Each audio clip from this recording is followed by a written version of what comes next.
So thank you, everybody. Welcome to Real Talk with Keith Smith. This is the Monday Morning Market Monitor. For those who are tuning in, you can see that this is not Jerry introing the show today. Jerry, thank God, and thankful, is taking a few days off with his family at the beach, and he made the mistake of leaving me alone. So here you go. See how this goes. So today I'm excited. I've got Matthias, Yonna. Is that close? Correct. Very close. Pretty close. And Taylor Averitte. Also very close. Also very close. Thank you, Taylor. So we're going to try to have a lot of fun today, but we're going to do something a little bit different. Alfred, a.k.a. Judah Whitcower, is going to keep an eye on the feeds because Keith Smith's attention deficit syndrome is not going to allow him to have a conversation and follow the feeds. Oh, I don't blame you. Yeah, Jerry's just a rock star at that. When I grow up and become him, I'll be able to do something like that. But so if you have any input, you guys are the one who makes this show better, and makes me better for sure at what we do. Please chime in. I'm going to do something a little bit different. Jerry might not like this. Might cringe when I do this. I know Judah just did, but my cell phone number is out there for anybody. So if you want to text me a question, a comment, or for one of our guests, or a case study, which we absolutely love here on Real Talk with Keith Smith, give us a case study. My phone number is 434-531-0795. And Judah, if you wouldn't mind dropping that in some of the feeds.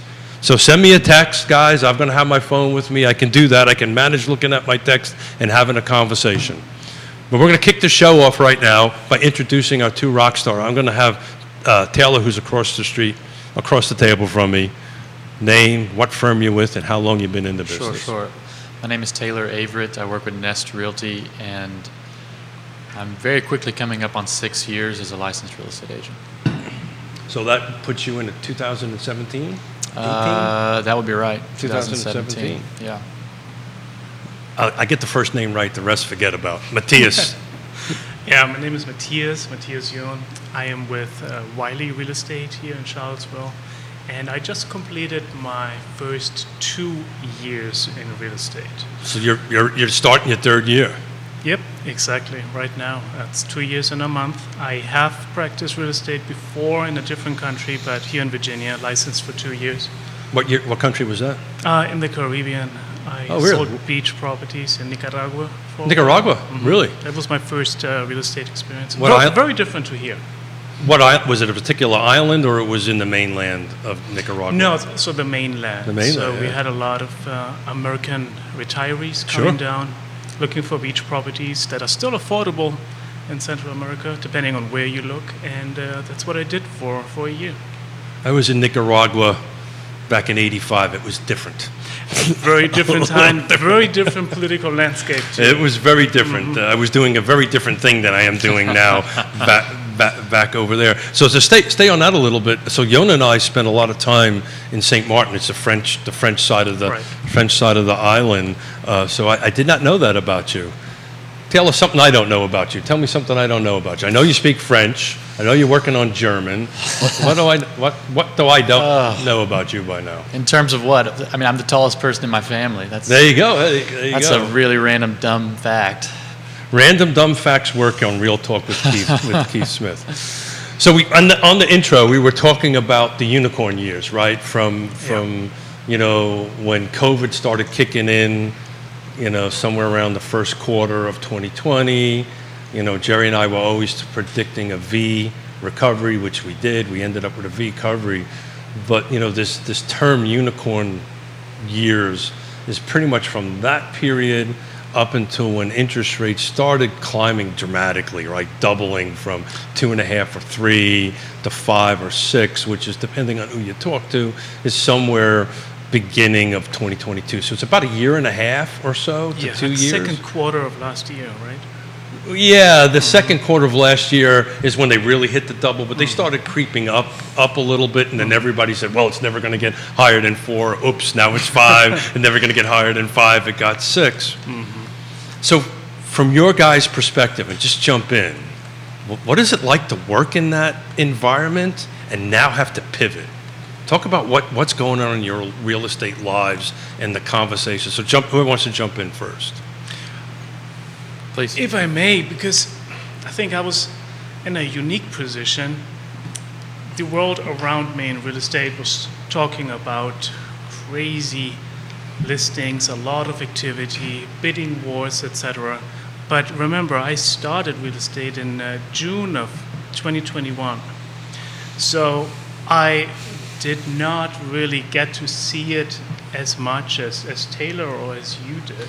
But it's pivoting though, so you're now in a different world, right? You know, so you have to conduct your business a little bit differently, and you're having different conversations with clients. So I'm really interested in what those conversations now look like as they did in the unicorn time of real estate. Well, it is a different market. The biggest problem that I see when talking to clients is we always do a comparison.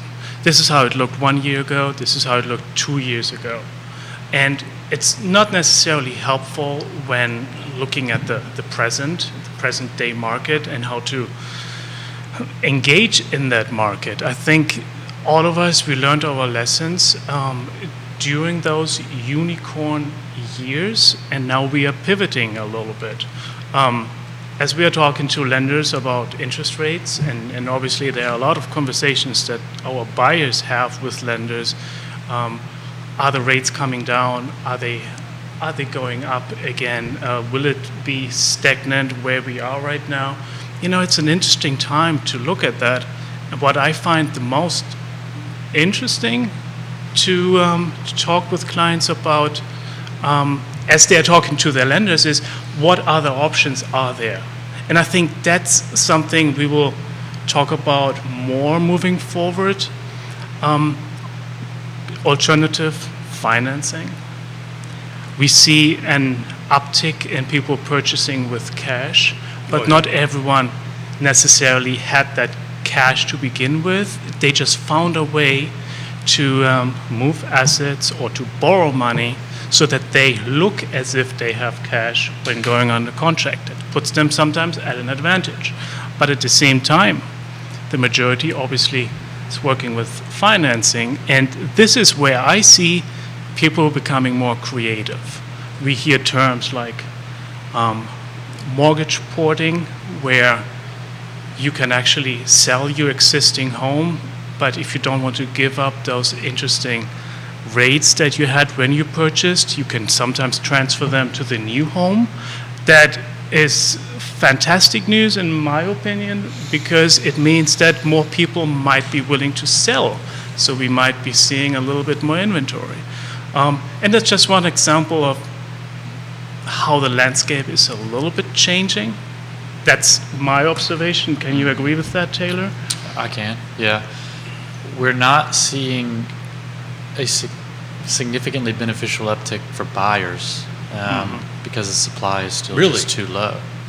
I mean, if you consider an uptake, 4 offers you're competing against instead of 13, when the rates were 3. But I'm still seeing most of my buyers in competition.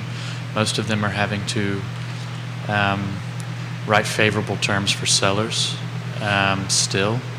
And the discussions are changing from, well, at least this rate is really good, to, are you sure you want to do this? Maybe you can get a marginally better equity position because you're not competing against 10 other people, and you really need to talk with your lender and hope that they're educated, trustable advisor to give you counsel about where the rates are headed in the future years and what you can do. Scott Morris, your trusted Scott advisor. Morris, trusted advisor. That's right. Trusted advisor, and that end of it. It's interesting. You should say that. So I do an analysis week over week, and my dear friend Jerry Miller taught me how to actually take a picture of it, and believe it or not, iPhone tells you what day and time it is, and I Yeah. can go back and look at it. So I actually keep these week over weeks for some period of time. So it's really interesting. So I take a look at the car footprint, what came on new, right? What's going in pending, and what's going in sold. So if you take a look at this same 7 days going back from today versus a year ago, we are down 52% Yeah. in new listings. We're also down in 60% in pendings. But it's interesting, the solds are, thank you, Judah. The solds are flat. Yeah. Explain that. Explain what that means, right? So I'd love somebody else other than Keith Smith to explain, well, how do you get 52%? Now, this is just a 1 week snapshot. Yeah. And how does the sales volume stay the same? Make some sense out of that, gentlemen. I guess it could be closing time frames. I've been actually looking at this, trying to figure that out myself. Yeah. It's Yeah. an interesting because one would think, right, if the units are lower on the Yeah. market and all that stuff, why is that? And it could be. It could be new construction turnaround times in there somewhere. It could be. This is Yeah. a complete. This is a complete everything in the market. Everything from Right. condos to single family detached, attached, and so forth and so on. We could have had a week where the rates took a small dip and people made a panic buy at that time. I'm not exactly sure. But it's really interesting. So if I go back and look week over week over week, Yeah. the percentage of actual closings are not really dropping. So I think what's going on, and Matthias, jump in, please. It's the length of closing time is taking a little bit longer Yeah. than normal, and that's the reason, because these sales have happened 2 months, 1 month ago. Are you seeing that? Yeah, let's keep in mind that, at least that's my observation, that we are under contract longer before we finish to the closing line. That probably has to do with lenders needing more time because we have a fluctuation in the rates, and then some buyers no longer qualify for that particular loan. Maybe they have to switch while under contract. I'm not sure, but I wonder, and I think you touched on Good that a little point. bit, That's a Taylor, good point, yeah. if it also has to do with new construction, Yeah. that people went under contract last year and they just closed. Well, yeah. In my case, yeah, I have a few buyers Yeah. that closed on new construction that they started on last year. Well, prior to COVID, you could get a 5-month turnaround on some new constructions. And then as soon as the pandemic hit, the supply chains just got obliterated. And that 5-month turnaround between supply and sometimes pre-sales without county approval and county approval for things getting slowed down sometimes got stretched out to 18 months for the same property. And so we could be seeing a rebound as supply chains improve to shorter under contract timeframes and faster construction timeframes for new builds.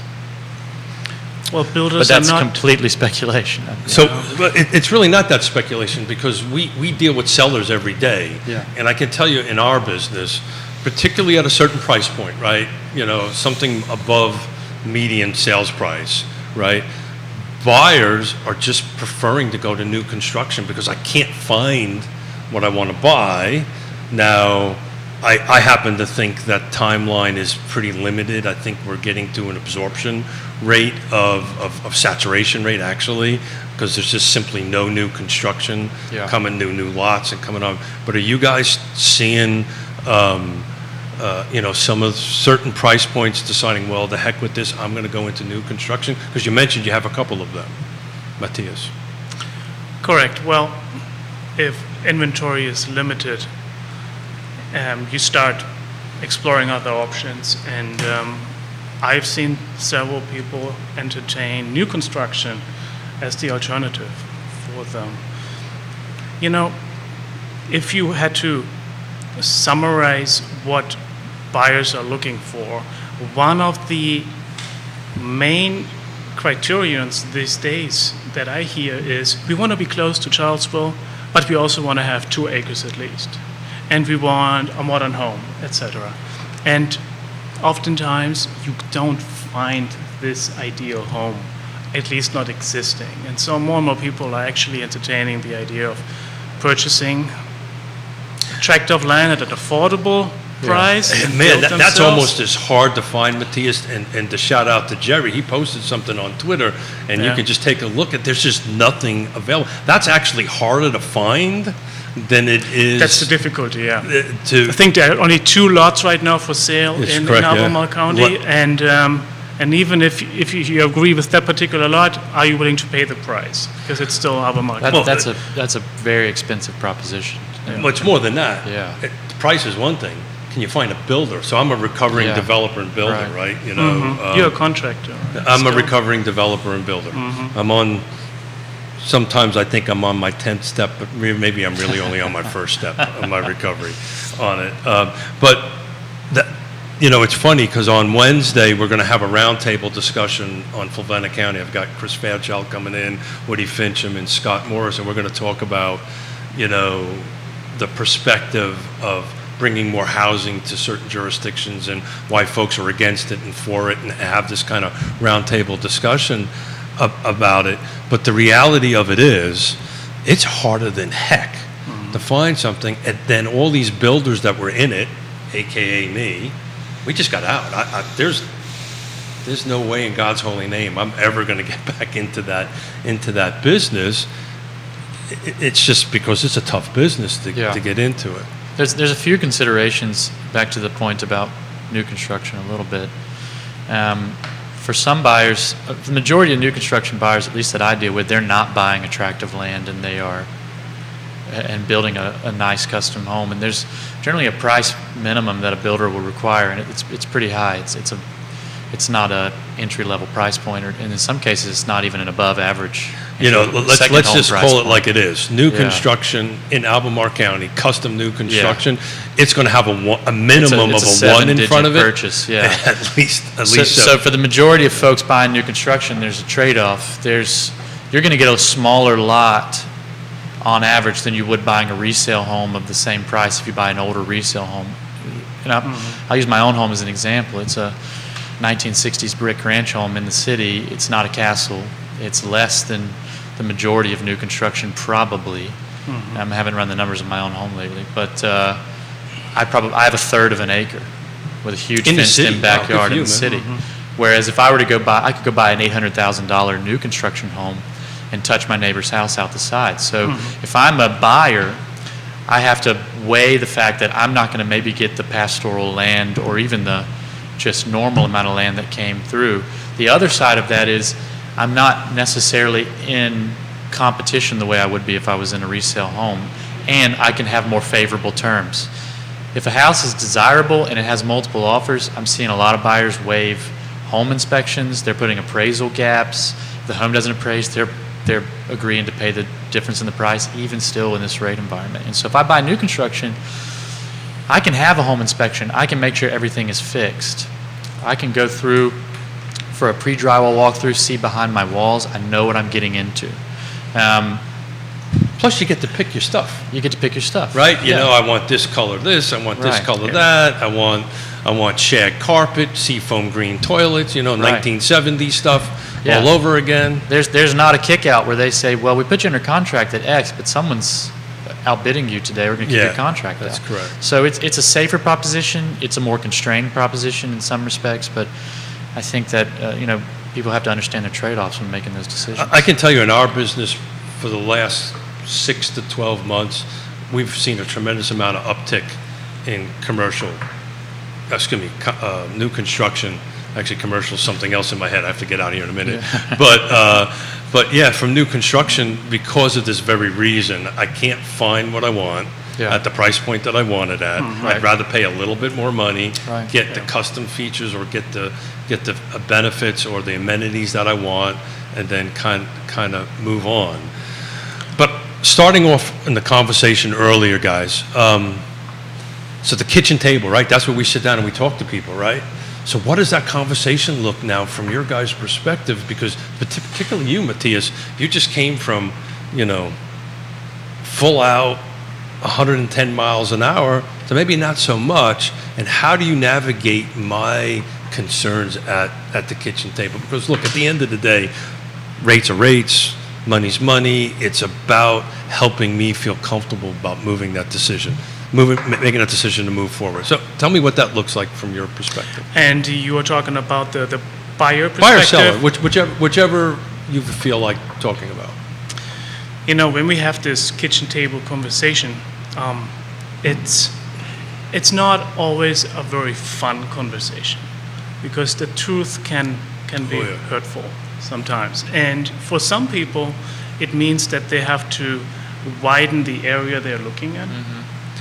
And this is not specific to new construction just because there's, land available for sale in Waynesboro and you can, at an affordable price, build there. It just, generally speaking, we are looking at the bad communities. You are big in Fluvanna County, right? I just been there for 35 years. So. You live at Lake Monticello, Yeah. right? But we have conversations about Nelson County, not much available there. No. But, and the big but is, you have Augusta County, you have Waynesboro. Waynesboro is experiencing a huge growth. We have a lot of affordable new construction coming on the market in Waynesboro, and it's 30 minutes driving distance to Charlottesville. So all of a sudden, places like Waynesboro, places like Spring Creek and Zion Crossroads are becoming more a topic for people at this conversation at the kitchen table. You mentioned earlier trade-offs. Yeah, we talk a lot about trade-offs. What are the priorities here? If you are looking to purchase in Charlottesville, what are you willing to compromise? You mentioned you can see the neighbor looking out the kitchen window. Sometimes you can even have a conversation with them. That's how close you might live to each other. But what other trade-offs are there? That's simply a conversation we need to have with our people.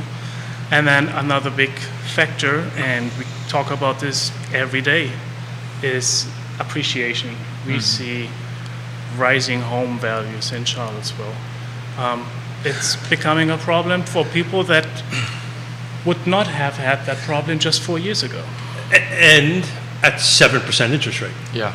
Right? And so Judah is going to put on Real Talk with Keith Smith under the market reports. I do quarterly, monthly reports, and I'm actually going to put up for each one of the jurisdictions that is in the car footprint to include the other side of the mountain and Buckingham, right? Because we want to start looking at what's happening out in the outer areas on what's happening in the market as far as number of units sold and price. But I kind of reduced it to one slide and the percentage difference. And it's really interesting. The city of Charlottesville, first 7 months of this year versus last year, is up 4%. Albemarle County, now this is very specific, single family, thank you, Judah, single family detached, right? So I look, just so everybody understands this, I look at single family detached only because it's consistent amongst all jurisdictions, right? We're looking at the same type of product type. Albemarle County is where most of the attached products go. You don't see anything in green in Fluvanna. So I focus on that, and I pull out new construction for the same conversation we're talking about. But it's interesting. When I did the numbers, when Jerry and I did the numbers for the end of the 6 months, Albemarle County was actually down 2%. Guess what it is now? It's flat. So it just picked up in 1 month, 2%. And we were predicting that was going to happen. As we start looking through the different green counties, up 5%. Nelson County Wintergreen, believe it or not, is up 10%. Nelson County without Wintergreen is flat. Fluvanna County, Lake Monticello is up 5%. Fluvanna without the lake is up 5%. Louise is up 3%. The big loser here is Buckingham. Yeah. Buckingham is down 13% on it. And then we go through Augusta, Waynesboro, and Staunton, and they're between 2, 5, and 6. So basically, we're averaging somewhere between 4 to 6%, which I see we're going to be tracking for the rest of this year. We've got to put the outlier of Buckingham out there. Is that what you guys seeing out in the real world? And what's the what with that? We've got 7% in prices still going. This is pricing? This is pricing. Yeah. Volume is a very different story. Yeah. Volume is very, very, very different. Oh yeah, I'm seeing that. What do you make of that, my friend? Supply and demand. I was on the news last week. They had a minor misquote of me, but So let's correct but it. also very appreciative. The rates have negatively impacted, one, qualification, and two, the amount of people who are in the market. But what I discussed on the news was something called the lock-in effect, or kind of what I believe that you guys refer to here as dead inventory, where I'm not making elective purchases anymore, or vanity purchases, or lateral moves in the marketplace. I'm moving because I have to. And so even though demand has taken a hit because the rates have killed some of the demand and it's destroyed a lot of people's purchasing power in the lower price points, the supply is just completely dried up because people do not have the option to make an elective move or a quality of life move or whatever. I couldn't buy my house back from myself without probably significantly negatively impacting my equity. I would end up paying well over $100,000 more than I paid just a few years for it, and I would triple my interest rate for the same house. I'm not going to go, it's not like I'm spending the next market segment up and moving into a significantly nicer house. I would have to buy a significantly less nice home for the price. Smaller square footage, less features, less conditions. That's exactly right. For the maybe price not that I in the paid. right location. That's exactly to right. make up that delta. That's right. Between where you're at now and then. Right. But so the choice is I'm not going to move, which means supply is down. So even though demand is down, supply is down at a higher rate.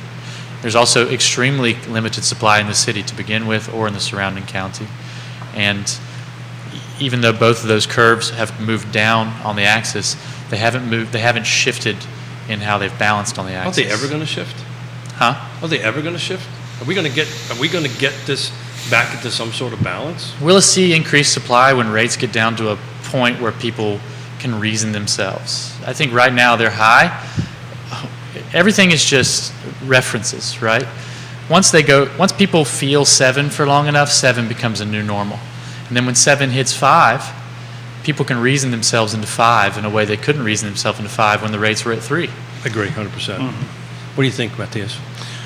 Well, I think we always talk about it being a seller's market. We talk about sellers having the power. In addition to that, what we are seeing is those that are considering to put their home on the market that would positively contribute to our low inventory problem, they know that they have the power. They test the waters and they want to make that decision worth their time. So they are in this unique position to ask more. So it does have an impact immediately. And I'm going to push back a little bit, Matthias, because that's what we do here, and I love to push back a little bit. Price matters. It will always matter, right? And I feel what's happening with the sellers is they've kind of got their wake-up call, right? They realized they can't, and that happened maybe about 6 months ago, 8 months ago.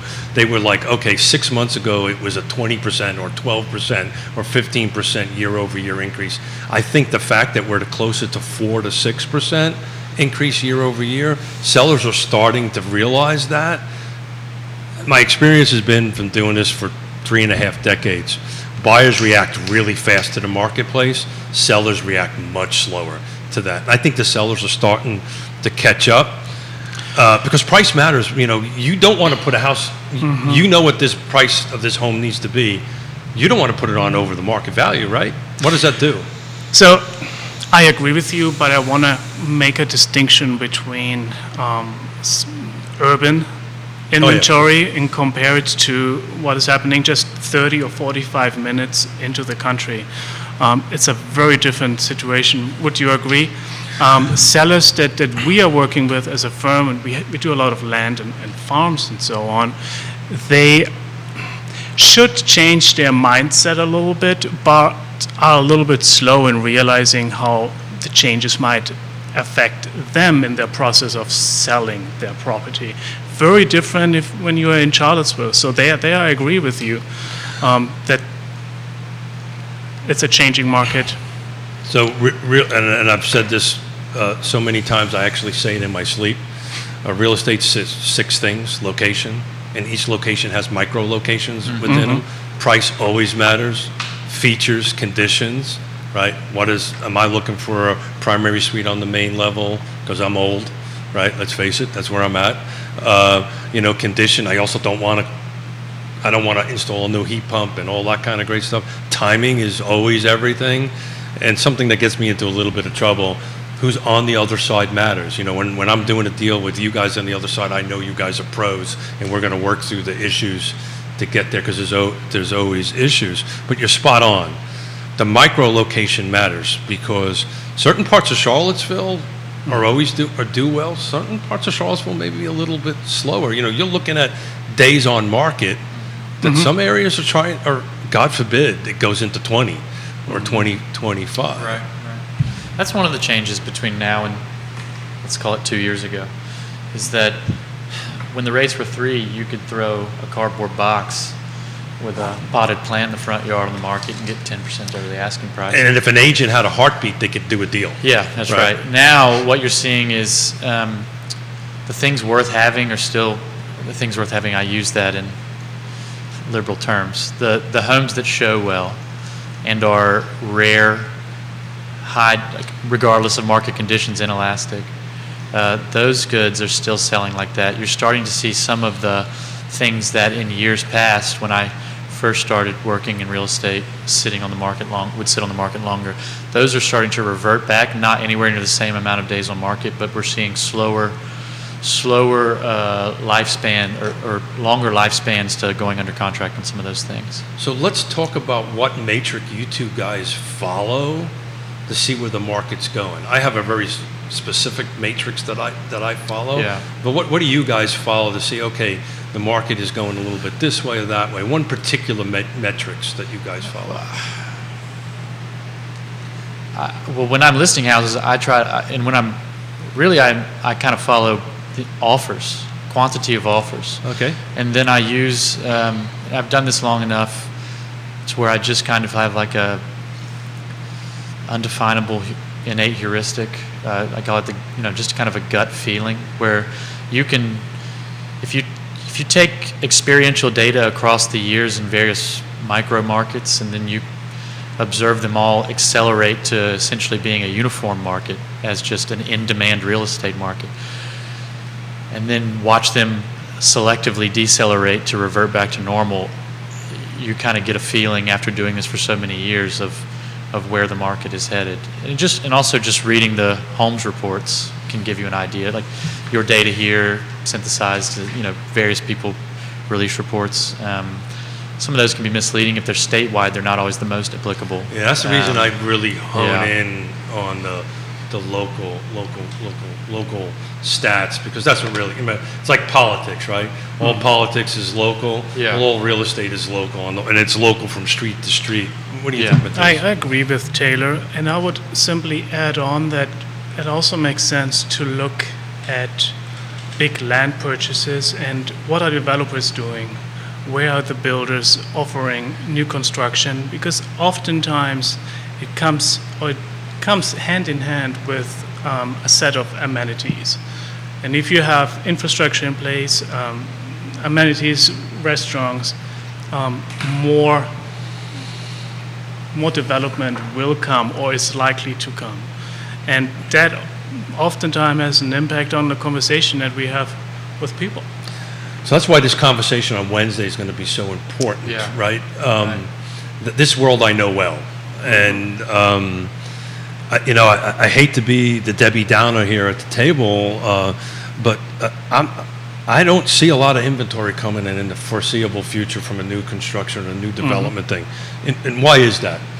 Okay, back in the time of great unpleasantness, I would do like a 10-unit, 20-unit, 30-unit project, right? I would fill this niche of these small to medium, somewhere between 0 and say 100, 150, that kind of thing, right? Right now, that developer builder really doesn't exist anymore, because they just lost $17 million. That's what happened, right? Yeah. Now you have the big guys like Stanley Martin Homes, which I absolutely love. It's a great sponsor of what we do on the show on it. But the number of entities or people or organizations that can do that is so small in the run-up is 6 years.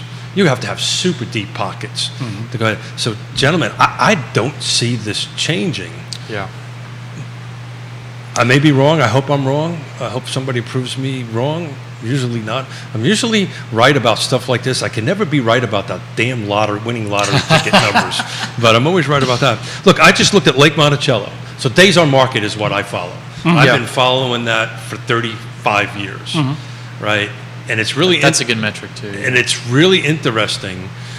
We're at Lake Monticello year to date. There was 135 units sold and closed. Homes sold and closed. It's 6 days is the median days on market. The average is 24. I remember, it wasn't too long ago, when you were in your 30s and your 40s, that was normal. Yeah. So we now have a new DOM normal that we have to track, or is there some number out there to say, okay, when we're getting closer to 12, right, instead of 6, is the market going a different direction? How are we going to figure this out? And then how are we going to figure this out and convey this to our clients? We have to kind of understand what kind of assets you have. You know, if you have a house in downtown Charlottesville and you're 6 days on market, maybe you need to reevaluate your marketing and pricing strategy. You know, if you have something that... Apparently Lake Monticello, if you're over 6 days on market, you're doing something wrong. Well, there's extremely limited supply in Lake Monticello relative to historical time frames. Oh, yeah. I mean, Lake Monticello is an interesting, you know, that used to be a neighborhood where if I had somebody who was qualified to 250 and they had 2 children, we could say, here's 8 houses that we can go look at. There's yards, there's, you know, kids in the neighborhood. Median sales price Lake Monticello is $340. I know. I sold a house to somebody in Lake Monticello in 2018 for $240. And then in April of last year, I sold it for $370,000 in 4 hours. So there's 17 homes in Lake Monticello, but there's 1, 2, 3, 4, 5, 6, as I'm counting them, are new construction, AKA paper houses that don't exactly exist. Yep. They're not physically there to buy. Yep. So, you know, when I moved to Lake Monticello back in 87, there was 600 houses, 300 of them were on the market. You know, very different world. Right. But you know, there's, like I said, there's 17 on the market. There's 27 pending. So those who are smart can figure out an absorption rate there. That's not a really good absorption. That's a great absorption rate if you're selling. Yeah. Not such a great absorption rate if you're buying. Yeah. And we have 135 that have sold on that at 6 days on market, $340,000, 3 bedrooms. And that 6 days could be artificial. Excuse me? That 6 days could be artificial. I might list a house on Thursday and say, don't even call me and ask about your offer until Monday. Talk about That's that. a 5 day, you know, it's 4 or 5 days on market. Talk about what that actually means out in the market. Yeah, so if I'm listing a home, you know, let's say you're a buyer and you have lost 5 times. And so the 6th time you say, well, I'm going to try to put this seller in a squeeze and put a tight turnaround on my offer. I may not offer a great offer, but I'm going to say you got 4 hours to consider it. I'm rescinding my offer, which frankly, it never really works. It's a pleasant phone call to the buyer's agent saying, we really appreciate your offer. That's a losing strategy. Yeah, we really appreciate your offer, but you know, I've promised a bunch of folks they can come through. Would you be willing to just hold on with us? Of course, because people realize I've lost 5, I don't want to lose 6. But as a listing agent, I might say, all right, if I can get more, the more offers I can get, the better. I know that the demand is higher than the supply. I'm going to artificially hold this on the market. I'm going to openly publicize that we are not reviewing the offers until Monday. I'm going to allow all the people to come take a look that want to come take a look, and I'm going to guard against my seller being put in a squeeze to take less money than they would. And instead of somebody offering a mediocre offer and us ratifying it on the first day, I allow 20 people to walk through the house, collect all of their offers, and then I can have a better offer for my seller and do a better job for him. Now, it doesn't always work that way. If somebody comes and just gives the farm for a house, the seller reserves the right to accept an offer prior to that. But in general, and if you have 6 offers in the first day, like I didn't have 6, but I had 4 extremely good offers in the first day on a house I listed last week, and my seller said, at this point, we have 4 offers. We don't have,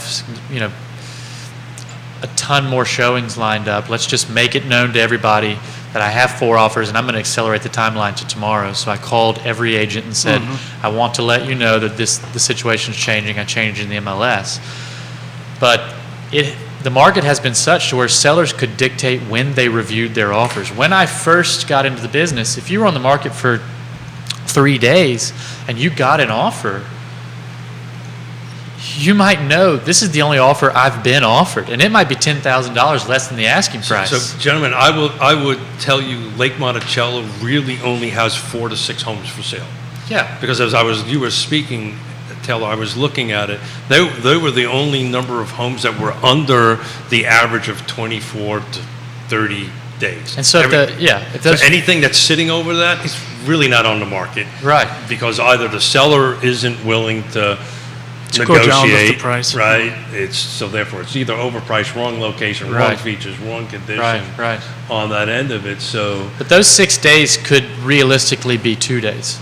If people, that's an interesting perspective. It's a counterfactual because we haven't gone back and looked at all the agent comments and spoken to each one of these agents. But in theory, especially if they were all multiple offer situations, a handful of those homes that constituted 4 or 5 days on market could have realistically sold in 12 hours if sellers were willing to accept offers. And that's also Matthias assuming the real estate agent on the other side actually followed the rules and updated the MLS within 24 hours, right? Right. So there's sometimes a day or 2 lag time one way or the other. Sure. But my God, we're talking 6. It's not a lot. Not a lot. It's not a lot. Matthias? Yeah, I agree with that a lot. I think sellers are getting better guidance from us realtors these days, meaning if we give the property more than 2 days, let's say Thursday to Monday or Thursday to Tuesday, then we are increasing the quality of the offers, the number of offers maybe, and you're in a better position to choose the terms that most suit you as the seller. So I do remember when I started in 2021, oftentimes you would see a property coming on the market on Friday, and then tentatively it was agreed on to wait until after the weekend, but there was a very attractive offer, and they took it, and then the statistics show 1 day on the market, 2 days on the market. Or 0. Yeah, and I think the strategy is just better these days, to not just take the first best offer and run. I agree with that. So, Matthias, if Scott Morris is right, if everybody that I'm reading is right from all these PhDs, everything from Lisa Steravant to Lawrence Yoon to all these prognosticators that are saying, beginning of 2023, interest rates, 30-year mortgage interest rates are going to be back in the normal ranges of maybe, say, 5-ish, have a 5 in front of it somewhere. Is Taylor right? Is product going to come on the market? If people are going to put their houses on the market when they get there, are we going to open up inventory, or are we just going to be staying where we are for a foreseeable future? Well, I think it will slowly change, not immediately. But if I was to put my house on the market right now, knowing what I know about the interest rates that the buyer of my home would be looking at, I would really go through that thought process and evaluate, do I have to sell?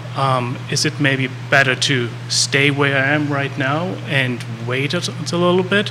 If I, as the owner of a property, know the interest rates are down at 5%, then it means for me I'm more likely to find a good rate for the new home that I'm looking at. So my behavior changes. My approach to putting my home on the market will be a different one. And I think that's a transition process, but I agree with Lawrence Yan. You mentioned him. I follow what he does on and just to put a little bit of a pin in that, he was the also guy that said we'd never go over 4% either. So He learned his lesson. I've had a one-on-one conversation with him about that. Yeah, it'll never go over last September, and bingo, we're at 7. So, there's lies and statistics and. And look, we're not in the business of making predictions, right? Yeah, That we would kind of are, be though, Matthias. bad advice to our clients. It does pay off to look closely at the numbers, but I agree with you. It might look different next year, but I think it will be a slow transition. Well, you're going to see a staggered transition, because what will happen is that when the rates drop, more people will be qualified, more people will be motivated to buy. That means demand's going to go back up. And so 300%. You're going to have more offers per home. And so 30 to 60 days after the demand increases, sellers will realize the demand has spiked more again. I might put my house on the market now. It's less punitive for me to get into something else at that point. Also, to your point about what I would classify decelerating appreciation here, if I'm a seller and I'm seeing 10% year over year, and then I'm starting to see 4, and I'm coming to the realization I might be reaching a price ceiling on my home, and that maybe it starts heading back down the mountaintop, which I don't think it will. Yeah, I don't think it will, but as a seller who's not in the business, I might think. That's why the tons trust of of it- people seem to always tell me, well, we go up, we go down. Well, it's not that simple, but if I'm seeing the price ceiling and I'm seeing an increased demand and I'm thinking this is my max cash out of this essentially investment portfolio that I have that has walls and a kitchen, then I might cash that asset out at that time that I can surmise is the equilibrium point of my highest demand and my highest price appreciation. So I've got a 21, 22-year running spreadsheet that talks about valuation historically. And the reason I do that, it counts the time of great unpleasantness, which went down. Yeah. We're ranging, depending on the jurisdiction, anywhere between 3 to 6% year over year. Yeah. That is a normal Yeah. appreciation. And when you start compounding that, that makes huge differences. I just throw this out for a conversation point. I had a really interesting kitchen table conversation with a seller yesterday. They're panicking. They need to sell their house. Life changes. Unfortunately, it's a divorce, right? But there's a life change that's going on, right? And they got to sell their house. And not only do they have to sell their house, we've got to get enough money for them so that one half of the couple can buy and the other half of the couple can buy. And the conversation was, well, we're just going to wait for interest rates to get lower. Forget about the whole divorce thing and they're living in the same house stuff. My advice to them was no, now's the time to do this. This inventory is not there, because what's going to happen, in my opinion, when that interest rates go up, the buyer pool is just going to get deeper. And now you might find a buyer a little bit faster and may get a little bit more money on the sales side of it, but you're just not going to find anything. So now's the time to do it. That's true. And then give a phone call when interest rates drop down, refinance the rates, whatever you got to do, we can come up with a plan. Are you guys having that kind of kitchen table discussion at all? Can I just chime in? Yeah, of course. And say, it says a lot about our market that the few sellers that are considering putting their house on the market are becoming sellers because they're going through a divorce. It's a Don't you huge think? thing now. I think it's a COVID. I hear it every day. I can tell I don't know if you guys are seeing it. The last 6 sellers were all divorces. I actually had one where a brother and your clients. yeah. Wow. And what they all have I had in one common, where a brother and sister were divorcing each other, which is a whole story in itself. a brother and a sister. A brother and sister got deeded the house. The brother was living in the house. The brother wouldn't get out of the house. The sister sued the brother, and the judge ordered them to get out of the house, and we needed to sell that. Talk about crazy. Wow. But go ahead, Matthias, I interrupted you. Divorces. Yeah, no, I agree with you. We have a lot of clients that are going through divorces right now, and those appear to be the ones in the position having to sell. But what they all have in common, and that's my observation again, is that they're actually telling me maybe we want to wait a little bit until next year. So even though they're going through a divorce and there's obviously a hostile environment at home, they're actually considering to wait before selling their home. That shows me as a realtor also a lot about behavior on the market right now. So I'm thumbing through the 2023 National Association of Realtors where they do their buyers and seller analysis, and I'm trying to do that and pay attention at the same time and have a conversation. But if you take a look at that, the first 10 of the 20 reasons are all life changes, right? Mm-hmm. Yeah. Retirement, so forth. That's why people are moving. It's not because Kids.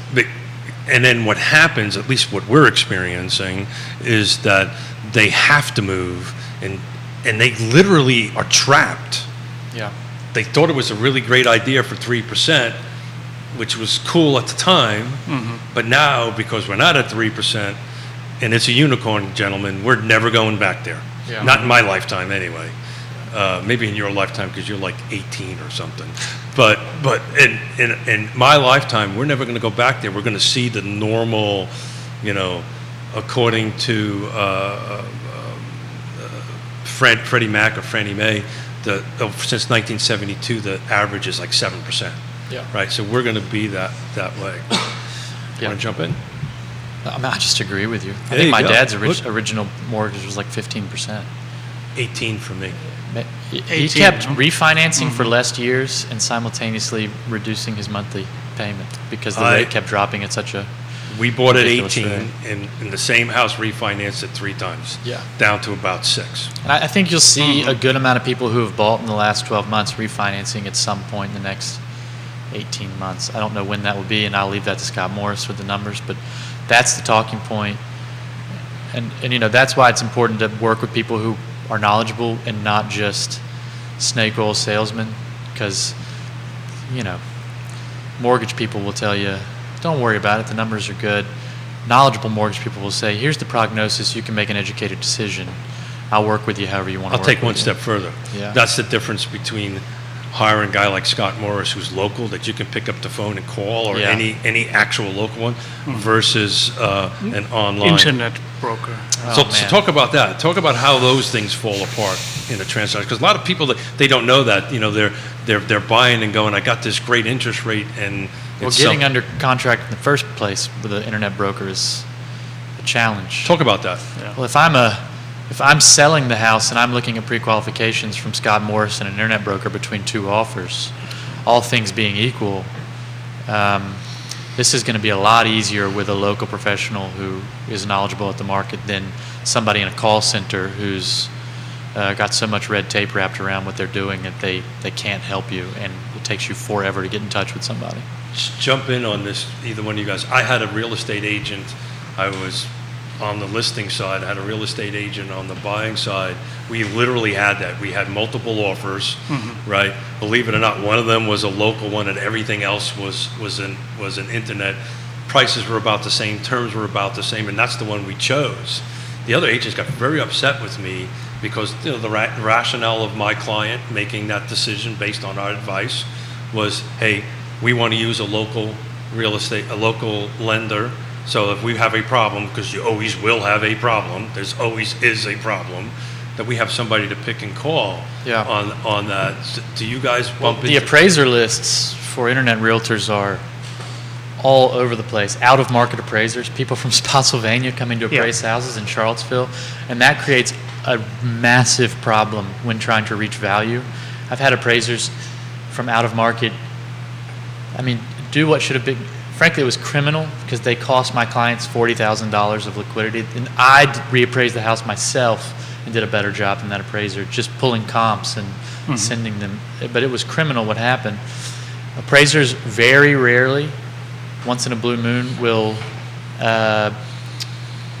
listen when you send across. You can test their valuation, and they'll do a reevaluation.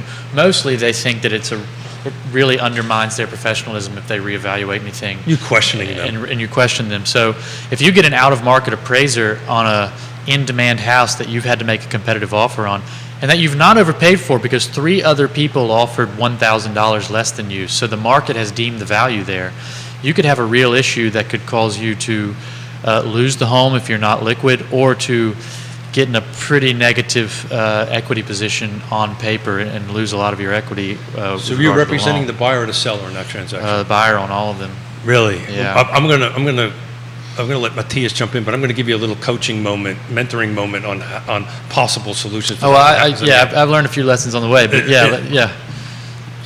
But I would like to hear that lesson as well. Yeah, so we just recently helped our youngest daughter buy in Richmond. Same exact scenario, right? Yeah. Appraiser came in. It's closed now, so I can talk a little bit about it. I have permission from my daughter and son-in-law to talk about it. But, it was a doctor's loan, right? Which is, everybody thinks they're great. Yeah. Right? In theory. In theory, yeah, that word, theory. So what happened was exactly that. They hired an appraiser from out of the area that actually never did a drive-by. Excuse me, never did a walk-in on the property. How? Just did a drive-by. How is that even possible? Was roughly $50,000, $57,000 below. So this was one of those deals where the seller, the buyer in this case, my daughter and son-in-law, agreed to an appraisal gap. So this was going to cost them a ton of money. And the way I did it, guys, is I just renegotiated with the seller. We're in the deal already. It doesn't make any sense for us to walk away. If we walk away, then they got to go back on the market. They got to find another thing and so forth and so on. Right. Okay, guys, let us pivot to Scott Morris, because that's what we did. Yeah. Right? We said, okay, give me another 30 days. Let me pivot to Scott Morris. Yep. Brought in Scott. And actually, the appraisal ended up $30,000 over the contract price. So it was almost like $100,000 swing. Yeah. And they walked in it. They closed on it. They're happy. We had a party last night. We wanted to, in one of the situations where my client had a $40,000 deficit to the purchase price. The sellers were not that amicable, and it was wouldn't give you the time. No, they essentially, they gave me about. I spent a week, contesting the appraisal. So how do you guys navigate this? I'm a buyer. Yeah. I sit down with you two guys, and I have this internet. Yeah. In that case, I said to the buyer before we even looked at houses, you really probably shouldn't work with this person. But people I'm never going to have more trust than a parent has, and it was a referral from their parent. Yeah. To work with that lender, who was a national lender. And I spoke with the parent, and then when this situation happened, both the parent and the client said, "Well, gee, we wish we would have listened to you." But did they not blame you for that? No. Oh, good for you. They knew, because I was pretty clear about it, and then they, wasn't my situation. Now I'm all, part of this job is like you're a sports coach. The blame comes on you sometime, whether it's your fault or not. And that's why it's really important to be clear.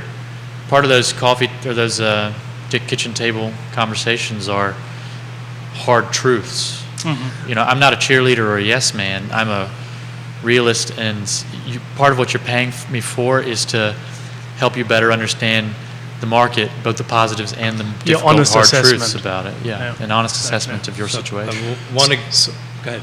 So back to that question or that approach about internet lender versus a local lender. When I have this kitchen table conversation with my client who chose me because of my local reputation. Sure. And because there's an in-person aspect to it.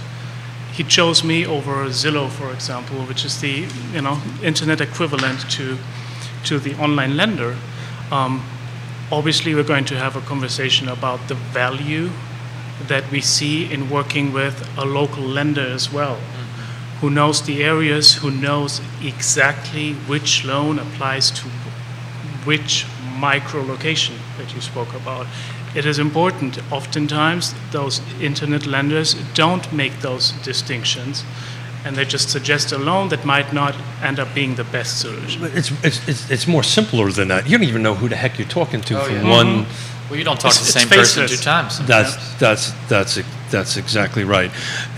It's interesting from I guess I've been doing this so long enough. If I really have a buyer that's absolutely insisting on an internet If they don't want to choose Scott, I get that, right? And I think it's a mistake, but if they don't want to, that's okay. If they're not going to work with a local, reputable lender, I probably not, Yonna is going to yell at me for saying this, but I'm probably going to say this is probably not a good fit. Yeah. And you might want to find, because I know what's going to happen, right? It always happens when you get back to the end of it. But we got about a few more minutes left of the time, gentlemen. I told you it was going to move fast, and it is moving fast. There's going to be some roundtable topics that we're going to have to talk about. That's going to be really uncomfortable for us as real estate agents, and we kind of touched around the edge of it a little bit today, and we surely don't have time to get into it. But what's coming down the pike with these different lawsuits and these different DOJ things. So I don't want to get into that, but I just want to kind of put a bow around that and talk about the level of professionalism at the table. When you guys sit down with a buyer, how quickly do you get into a buyer-broker agreement? When do you have that conversation with them? Is it pretty quickly? Do you wait a little bit of time? Because there's a lot of confusion out there in the marketplace when that actually is supposed to happen. Well, I think we need to find a balance between those two extremes. On the one hand, I don't want a client to feel You're pressuring them. the pressure because there's a document with a signature on it that binds him to me. I want him to be working with me because I'm good at what I do. And in order to show him that, I want to establish a relationship. So the question, I agree with that. It's an important question. When do I present that listing agreement? It's a different question. Maybe try it a different way, because we all have to, because of where the marketplace is now and where it's going, we have to demonstrate our worth. Our value. Our value. What is our value proposition to the client? Should it be on a piece of paper or in conversation? I think that's up in the air at the moment.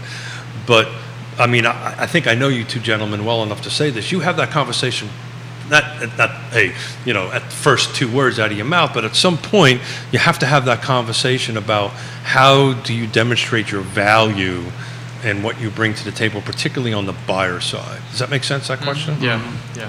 I'm kind of a bad boy about this. I don't make people sign paperwork.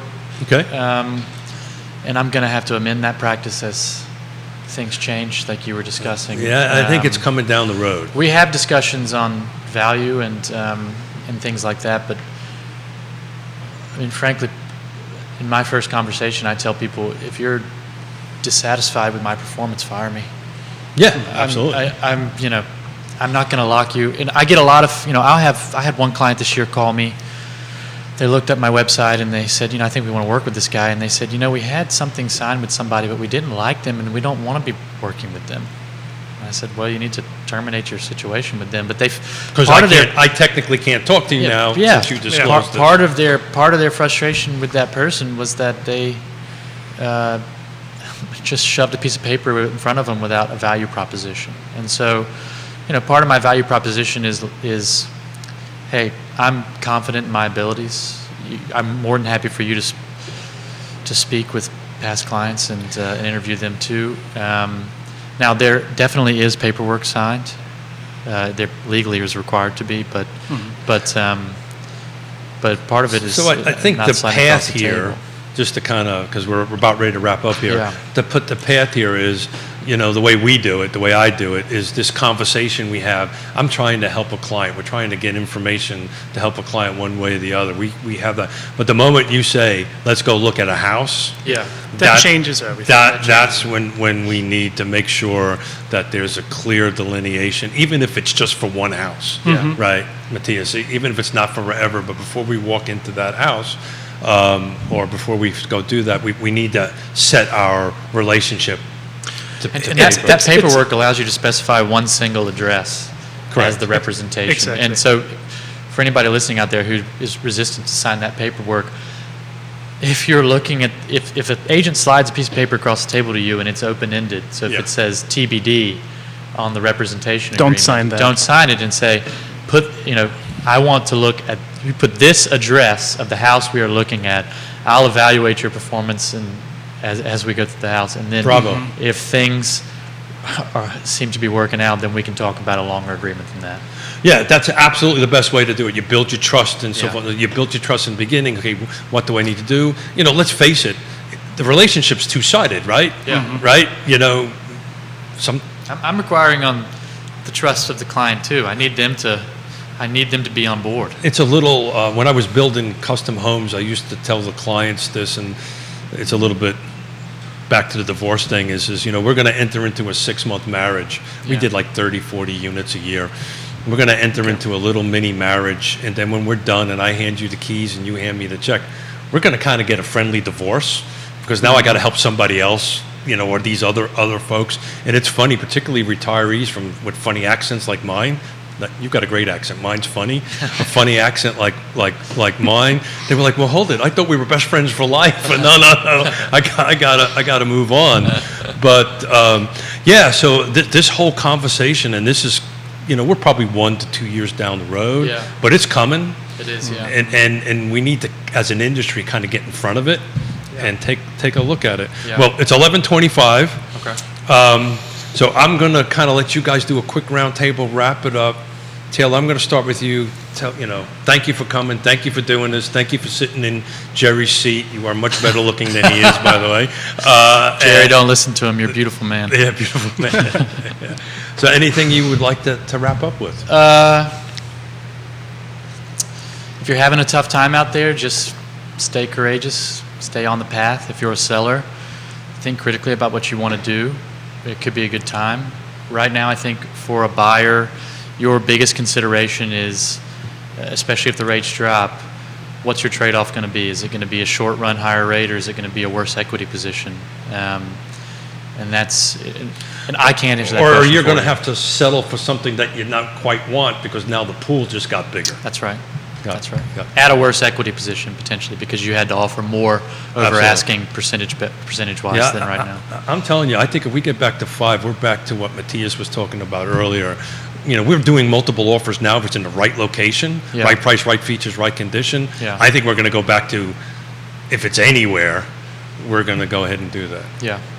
What I would add on is there's a lot of frustration right now in the air. Yeah.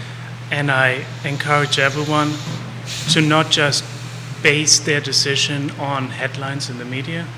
It's always more nuanced than that. Just give us a call. As we just discussed, we're happy to talk about something before actually looking at a home. Sure. Just it's our job to actually give guidance based on the numbers that we are talking about right now. And so let's talk before we give up. So, gentlemen, thank you for joining me. Thank you for being on Real Talk with Keith Smith. On Wednesday, we're going to have Scott Morris, Woody Fincham, and Chris Fairchild. It's going to be a lively debate about Fulvana County. And then on Friday, we're going to have 3 Latinx agents sitting in those seats. And we're going to talk about the market from that perspective. So, gentlemen, That'd be thank you very much. And Thank you. we'll see everybody on Wednesday. And Jerry, enjoy your vacation. Enjoy your beach. Thanks for having us. Thank you.